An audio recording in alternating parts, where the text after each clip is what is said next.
Well, welcome to another Gab and Dad movie review. Today is Father's Day, and to celebrate Father's Day, Gabrielle and I, her father, went to see The Hangover. Why did we celebrate it by doing that? Of course, it's the logical you chose it. Why, father-daughter choice. You chose, something is being said there subliminally, whatever that word is. I chose it because it's been out for a couple weeks, so this isn't an opening weekend review, but it's been a hit.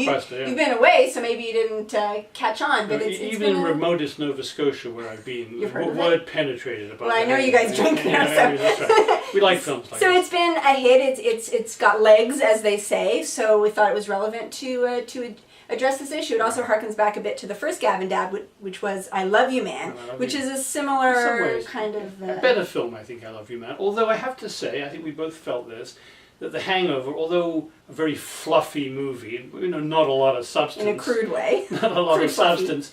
It was entertaining, it was funny. I mean, that's why it's got legs, presumably. People who want to have just a good time, a few laughs. Definitely escapist. Yeah, something a little risque, humor. but not too risque. They can go to this film and enjoy it. It was originally an R, and it had to be cut back to make it PG-13. They eliminated some risque scenes. Yeah, so we'll have to get the DVD and all right. check those out. I mean, the story, I think, behind this movie, everybody knows it. Maybe we could just, in a sentence or two, summarize it for the odd person who hasn't heard. It's about three buddies and a fourth character, the brother-in-law, who go off for a night in Vegas before one of them is getting married. And they have a riotous time. They wake up in the morning with a hangover, can't remember what happened the night before, and and one of them is missing. The bridegroom is missing. And so they have to figure out what happened and find the bridegroom, and all kinds of hilarious episodes and escapades are committed along the way. Or are revealed that had been committed. The audience doesn't see it because they wake up, they don't remember, and they have to retrace their steps. Right. So it's really a chain link of the discovery and reveal of all these sordid little, otherwise standalone kind of... I'm not sure they were that sordid. I mean, a lot of slaps... Compared to what? Well, compared to my life. In Nova Scotia. In Nova Scotia. A lot of slapstick in this film, I would say. But slapstick, as we all know, can be very amusing if it's done well. Yeah. On the whole, it was done well. I mean, I liked this film, somewhat to my surprise.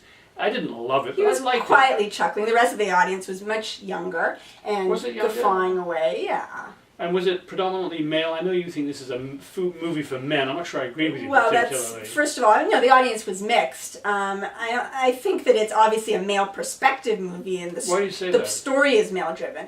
I mean, it's about men. The men are the same. Yeah, I think it's from a male perspective because it's about men as experienced through men.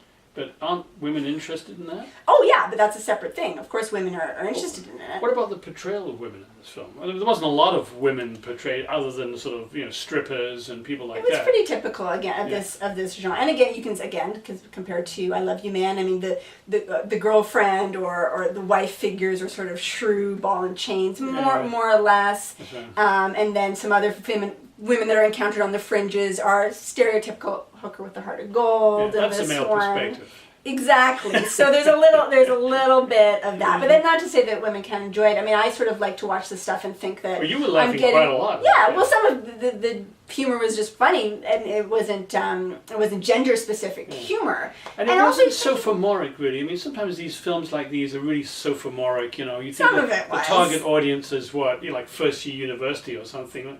But this wasn't really like that. It was a little bit more sophisticated. And some of the comedic acting was pretty good, actually. Well, the characters are not in their early 20s. No. They're in their 30s. And I think that part of the humor and intrigue, if you will, of seeing the scenarios was seeing slightly more mature characters go through it as opposed to an Animal House. I mean, if it's a night of a frat party, it's not going to have as much punch because it's sort of a given that stuff happens at a frat party. Right. So there's a little. But it was a little formulaic, this film. You can almost imagine those guys sitting around in Hollywood, kind of putting together the formula. I know what would really work, what would go over well at the box office. This, and of course they were right. Sure. Well, it's a simple premise, but it's played out in a very fun way, and I don't think that all of it was predictable. I mean, there was for me, there was a bit of what's going to happen next. I mean, not every escapade was typical. Right? Well, in a way, each thing that popped up, it wasn't the totally expected. I mean, you like to say that you can predict things that are